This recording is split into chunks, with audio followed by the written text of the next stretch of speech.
Awesome. So let's talk about Light in the Piazza. If anyone wants to talk about Light in the Piazza, I'm always going to be there for that. That is like one of my favorite things to talk about. When people stop me on the street, most people are like, "Oh, are you from Glee?" and stuff. I'm like, yeah, yeah, yeah. And if anyone says like, "I love you, Light in the Piazza," I'm like, "Really?" And I'll like totally Let's talk. engage in Awesome. conversation. Yeah. Awesome. Well, so yeah, so let's talk. Tell me about your tell me about how you became involved with Light in the Piazza. Were you did you do workshops? Did they just contact your agent and tell you to come down to the Broadway theater? What was that process like? So Light in the Piazza was the first Broadway show I did after Hairspray. And it was kind of funny. I found out later in the audition room, I was the hairspray guy. That's what they all called me. And hairspray. Playing Link Larkin was very. It was amazing. Such a beautiful, awesome freaking show. But it Yeah, wasn't rocket science for me. It was just very kind of in the pocket for what I do. sure. And um, my agent told me about this show, and she said, "I think it's going to be something really. It's definitely something really different, really special." And Adam Gettle is writing the music for it. Told me about Adam Gettle's lineage of his mother being Mary Rogers, who's the daughter of Richard Rogers, Yeah. and um, yeah, I was like, let me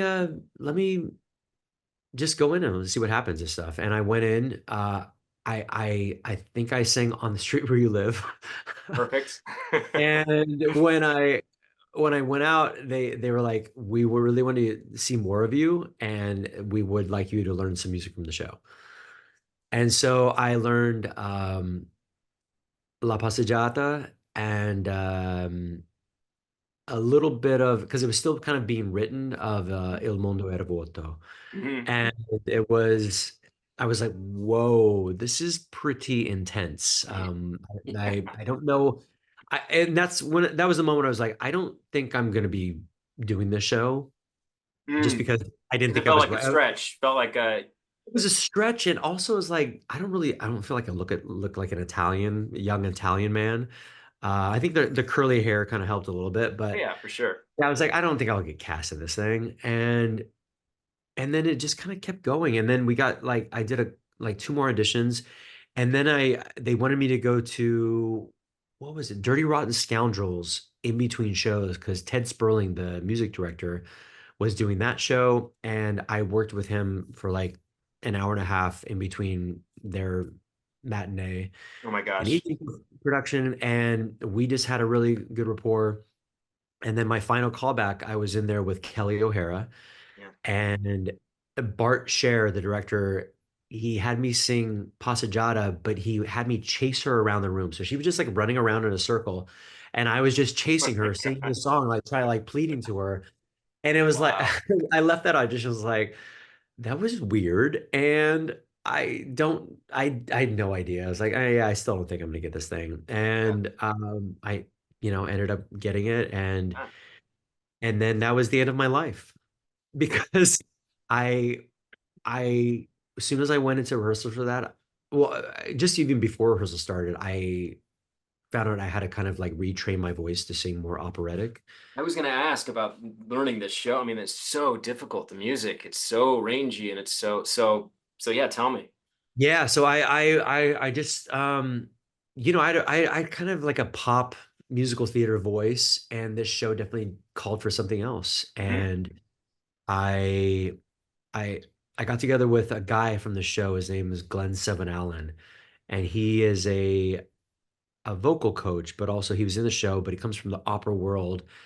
And so I just started taking some lessons from him, and he just opened me up like in a way that I Amazing. didn't know I Amazing. had a capacity for.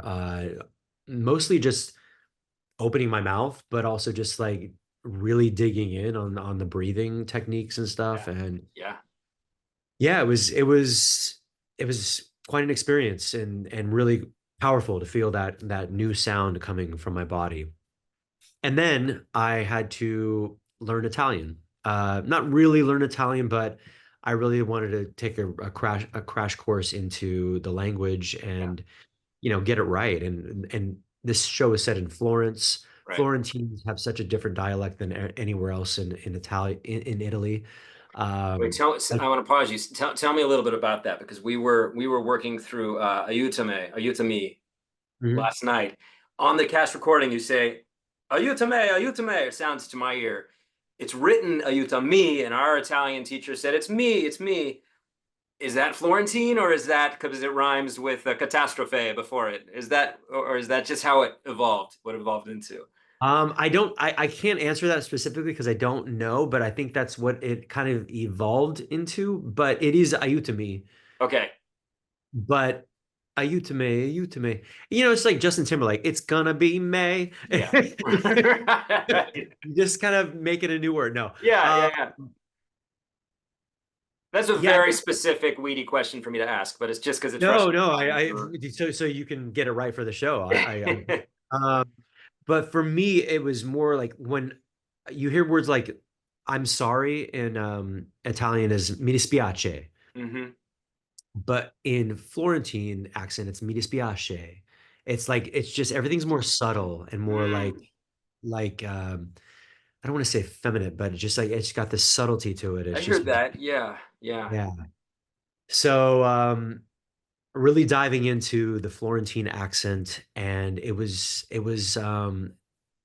yeah, that was I because my role speaks half the show in Italian, no, half the show in broken English. So yeah, yeah, but when I say I didn't do anything, I kind of lost my life. I really was just I just dove into the material. yeah, And when I was actually doing the show, I couldn't go out like I used to. I couldn't drink. I couldn't, do anything because I was living like a nun because my voice was just right at that place of like, okay, you need to just start right. taking care of yourself a little bit more. Super warm. You're gonna sing those notes. They're gonna feel great, but then like, don't go screaming at a bar. I get that. Yeah, exactly, exactly. Yeah. Yeah. Wow. Wow. And how I forgive me, how long did you guys do the show? Then once you were open, it ran for I mean, how long was your commitment with it? Was it 6 months, Um, a year, or was it I mean, So it's an art piece, so Lincoln Center has an interesting thing where you're on this one contract for a little while where you get paid nothing.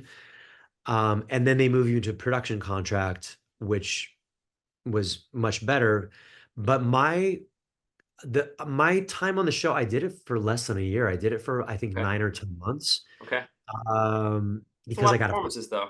That's yeah, it's a lot of performances, but I got offered a play, this play called Naked Girl in the Appian Way, and it was a new Richard Greenberg play. It didn't perform as well as it was hyped up to be, but that's why I left. And honestly, I left because I was like, I need to do something easier. I need to like yeah, get my life back yeah, and have friends again. yeah. But I remember when I told them I was leaving, Adam Gettle came to my dressing room. He like got on his knees. He's like, "Please don't leave, please." Oh no. um, Oh man. but it was a phenomenal ride for me. It was my first and only Tony nomination Yeah, yeah. for the role, and it just when people ask like, First so what's far, let's say. First so far. so far, yeah, Yeah. what's the most difficult thing you've ever done, or what's the most special thing you've done? All those answers are always Light in the Piazza. Wow. It was such a beautiful time in my life. The cast was phenomenal. Yeah. I fell in love with Kelly O'Hara, Yeah. and she was just a dream. And then we went on to do South Pacific together. But yeah, it was a magical time in my life, and the work ethic that goes into a show like that is pretty full on. Yeah, absolutely. Now, aside from like how difficult it is and the work ethic involved, I know there's like the emotional life of these Mm. characters that is so present. Can you talk a little bit about how that makes the show special and unique versus one that's more of a I mean, obviously there's no dig on Hairspray. It's a great, entertaining, No, wonderful absolutely, show yeah, with strong emotions. But then you know what makes Light in the Piazza so special? Aside from how clearly, when you are in the trenches on something so difficult and you grow so much with the process, yeah, that's really special.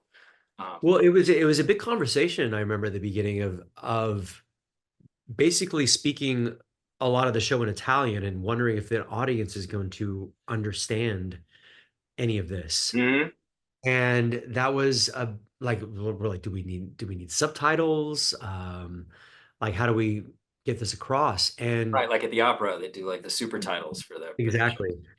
But we felt like the acting was strong enough and the intentions of what the storyline was happening, and then Margaret was able to kind of explain her and Clara's journey in a way that you can understand what everyone else's intentions were behind it. So it just kind of worked. And, you know, it had a lot of faith for an audience member. I think we put that show put a lot of faith in the audience to sit at the to not sit back, but kind of sit forward, to like Mm-hmm. lean in, to be like, Mm-hmm. okay, okay, I'm with you. I'm with you. Here we are. So it Mm-hmm. really felt like more than anything else, like a really like a team effort between the performers and the audience members. Yeah. Um, but for me, the emotional life, well, I guess the emotional life was triggered for me in my case from the physical life. And what I mean by that is Italians, an Italian man is comes from a different place than an American man. I think Americans, we're very heady. We think with our heads and Yeah. stuff.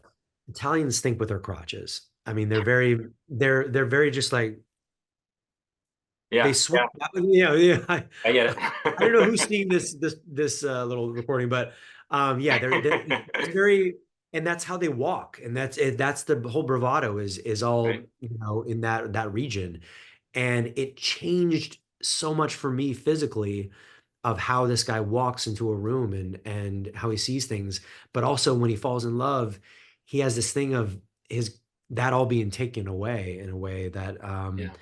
it kind of puts him on his heels a little bit. And yeah, so that's how but then the emotional life from that came from the physical for me, and just this journey of this guy, this young man who's really has a really hard father who has, and he kind of has his life put in front of him, like well, he's going to work at this tie shop. You know, this is the family lineage of this, of how this is going to go. And he kind of, through love, fights against everything, fights against his family wishes, fights against societal norms, and he really starts his own journey as a man, Yeah. by falling in love with this woman, and that is off-putting, um, confusing, and at the same time, he goes all in a beautiful way. Yeah. That's powerful stuff to live with every night. I Ah. guess how has doing playing Fabrizio and doing Light in the Piazza informed your work since then? Great question. Um, I I feel like this is the hardest thing I've ever done in my life. I feel like everything after this has been so easy. Mm-hmm. It's one of my I compare it to like West Side Story, the Mm-hmm. score, Mm-hmm. something that you just can fall into. Mm-hmm. And I just I surrendered every night to that score and just let Mm. myself go on the ride of that music, because the music I think is the driver Yeah. in this show, and it really just it sets the tone. It you can feel the intensity of it, you can feel the softness of it. It's yeah. um I yeah, I would just say follow the music. Amazing. Yeah, Amazing. Well, thank you so, so much for your time. Appreciate you, like I Matthew. said, I could talk for a long time about this stuff. La passeggiata